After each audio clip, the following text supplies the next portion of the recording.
Ya pemirsa, pasukan Rusia melanjutkan kemajuan mereka di timur Ukraina dengan laporan terbaru menunjukkan serangan cepat menuju kota Velika Novosilka di kota Donetsk.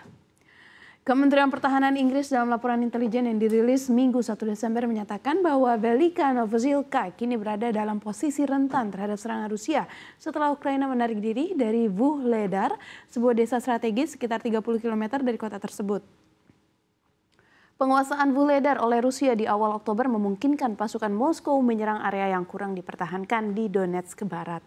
Kementerian Pertahanan Inggris menjelaskan bahwa Velika Novosilka adalah kunci pertahanan garis depan Ukraina dan serangan Rusia kini mengancam jalur logistik utama ke kota tersebut.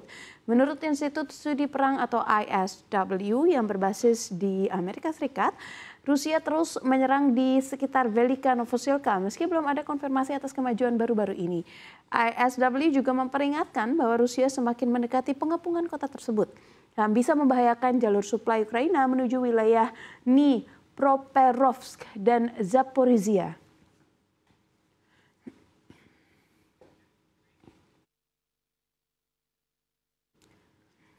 Kita ke informasi kedua. Wilayah utara Suriah kembali memanas setelah serangan mendadak oleh pemberontak yang dipimpin oleh kelompok Islam Hayat Tahrir al-Syam atau HTS berhasil merebut kota strategis Aleppo. Serangan ini mengguncang rezim Bashar al-Assad yang selama ini telah lama bergantung pada dukungan Rusia dan Iran untuk mempertahankan kekuasaannya. Dalam upaya mempertahankan kendali, pasukan Suriah yang didukung oleh Rusia melancarkan serangan udara ke sejumlah wilayah yang dikuasai oposisi.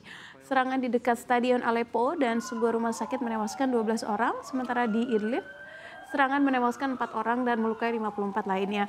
Pemerintah Suriah mengklaim serangan tersebut ditujukan ke pusat komando musuh, tetapi kelompok White Helmets melaporkan dampak besar pada warga sipil. Menteri Luar Negeri Iran, Abbas Araghchi, tiba di Damaskus untuk menunjukkan dukungan penuh Tehran kepada Assad. Dalam pertemuan dengan Assad, Araghchi menyatakan bahwa pemberontakan ini akan diatasi dengan bantuan sekutu. Menteri Luar Negeri Yordania, Ayman Safadi, menyuarakan keprihatinan dan menyerukan resolusi politik. Sementara itu, pejabat Turki dan Amerika Serikat terus memantau situasi dengan Washington yang menegaskan bahwa mereka tidak terlibat dalam serangan ini. Meskipun menuding ketergantungan Assad pada Iran dan Rusia sebagai penyebab ketidakstabilan. تنفيذ للطيران الحربي السوري على أحياء مدينة إدلب. التنفيذ الثاني. Bergeser ke informasi ketiga, harga emas global pada pekan ini berpotensi bergelak dengan volatil tinggi karena ada rilis data pekerjaan Amerika Serikat dan pidato Kepala Bank Sentral Amerika Serikat, The Federal Reserve atau The Fed. Selasa 3 Desember 2024 akan ada data penting dari Paman Sam, yakni data pembukaan pekerjaan. Berdasarkan konsensus Trading Economics, data pembukaan pekerjaan di Amerika Serikat akan meningkat menjadi 7,49 juta lowongan dari sebelumnya 4,33 juta. Kemudian Jerome Powell juga akan berpidato pada Kamis 5 Desember, di mana investor menantikan sinyal mengenai arah kebijakan suku bunga The Fed setelah rilis notulen FOMC bulan lalu. Berdasarkan data definitif, harga emas dunia di pasar spot pada awal perdagangan Senin 2 Desember 2024 tercatat 2.647,93 dolar Amerika Serikat, melemah 0,2% dari posisi sebelumnya. Sepanjang pekan kemarin, harga logam mulia ini menunjukkan pola naik turun yang signifikan. Secara mingguan, emas mencatatkan penurunan sekitar 2%, menandai salah satu pekan terlemah dalam 2 bulan terakhir.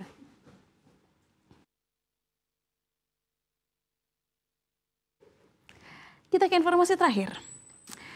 CEO dari Stellantis, Carlos Tavares, mengundurkan diri secara tiba-tiba pada Minggu 1 Januari 2024 hanya 2 bulan setelah perusahaan otomotif tersebut mengeluarkan peringatan profit yang mempengaruhi nilai sahamnya. Saham Stellantis, pembuat mobil Jeep, Fiat dan juga Peugeot telah kehilangan sekitar 40% nilainya sepanjang tahun ini.